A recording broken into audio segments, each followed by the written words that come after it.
दोस्तों, आपके बच्चों की परीक्षाएं नजदीक हैं, तो आप इस बात पर जोर देकर उन्हें तनाव न दें कि तैयारी कैसी है, बल्कि ये समय ऐसा है जब खुद भी तनाव मुक्त रहें और बच्चों को भी इससे दूर रखें। स्कूल में पढ़ने वाले बच्चों की परीक्षा का टाइम टेबल आ चुके हैं। यूं तो सभी बच्चों पर परीक्षा का बड़ा दबाव होता है, लेकिन जिन बच्चों के बोर्ड के एग्जाम्स होते हैं उन्हें चौतरफा दबाव झेलना पड़ता है। परीक्षा का, पीयर ग्रुप यानी सहपाठियों का, माता पिता का और आने वाली परिणाम का भी, क्योंकि इस पर उनका आगे का दाखिला निर्भर करता है। ऐसे में अभिभावकों को महत्वपूर्ण भूमिका निभानी होती है। साल के इस समय तक बच्चे इतनी पढ़ाई कर चुके होते हैं कि यदि माहौल को सही तरह से व्यवस्थित किया जाए तो वे बेहतरीन प्रदर्शन कर सकते हैं। टाइम टेबल आने के बाद लगभग हर अभिभावक अपने बच्चे से केवल पढ़ाई और परीक्षा की ही बात करते हैं। इससे बच्चे पर बेवजह दबाव बनता है। यूं भी बच्चे परीक्षा को लेकर काफ़ी टेंशन में रहते हैं और अच्छे अंक लाने के लिए जितनी ज़रूरी पढ़ाई है उतना ही खुश रहना भी है। दिन में 1-2 बार बच्चों को छोटे छोटे ब्रेक दें, जिसमें वे गाने सुनें, मज़ेदार वीडियोस देखें, कुछ गेम्स खेलें। इससे वे तरोताज़ा महसूस करेंगे और पढ़ाई के बीच मिले छोटे छोटे ब्रेक से तनाव भी कम होगा और उत्पादकता भी बढ़ेगी।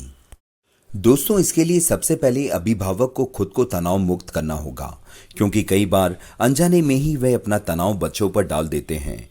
परीक्षा को सामान्य प्रतिक्रिया की तरह लें। जो पारिवारिक काम पहले साथ करते थे, जैसे डिनर, टीवी देखना आदि, उन्हें जारी रखें। हाँ, अगर परीक्षाएं नज़दीक हैं तो बाहर जाने के बजाय कोई नज़दीकी जगह चुनें ताकि समय खराब न हो।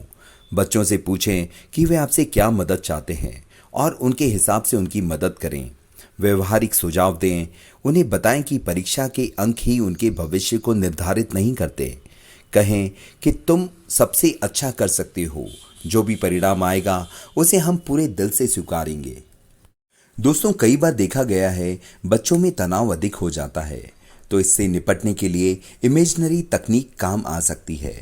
उनसे कहें कि आंखें बंद करके अपनी पिछली सफलता, जरूरी नहीं कि वो शिक्षा या परीक्षा से ही जुड़ी हो, और उनकी खुशी को याद करें। इससे उन्हें लगेगा कि वे पहले भी सफल हुए हैं और आगे भी होंगे। उन्हें बेहतर महसूस होगा।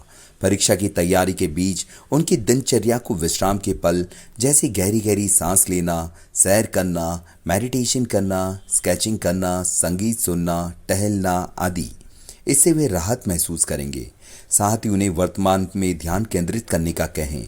यदि बच्चे को ज़्यादा तनाव या घबराहट की वजह से नींद नहीं आती, सिर दर्द या बेचैनी होती है, पेट में मरोड़ या पेट खराब होता है, तो तुरंत डॉक्टर से सलाह लें और दवाइयाँ शुरू करें। दोस्तों, परीक्षा की तैयारी के दौरान बच्चों का ज़्यादातर वक्त उनके कमरे में बीतता है। इसलिए अभिभावक को इस बात का विशेष ध्यान रखना चाहिए कि बच्चों का कमरा हवादार और प्राकृतिक रोशनी से भरपूर हो। कमरे में सामान फैला न रहे और बच्चे कमरे की लाइट और म्यूजिक बंद करके सोएं। कुछ खुशबूदार मोमबत्तियां और कुछ ऐसे एसेंशियल ऑयल्स भी होते हैं जो तनाव से राहत देने का काम करते हैं।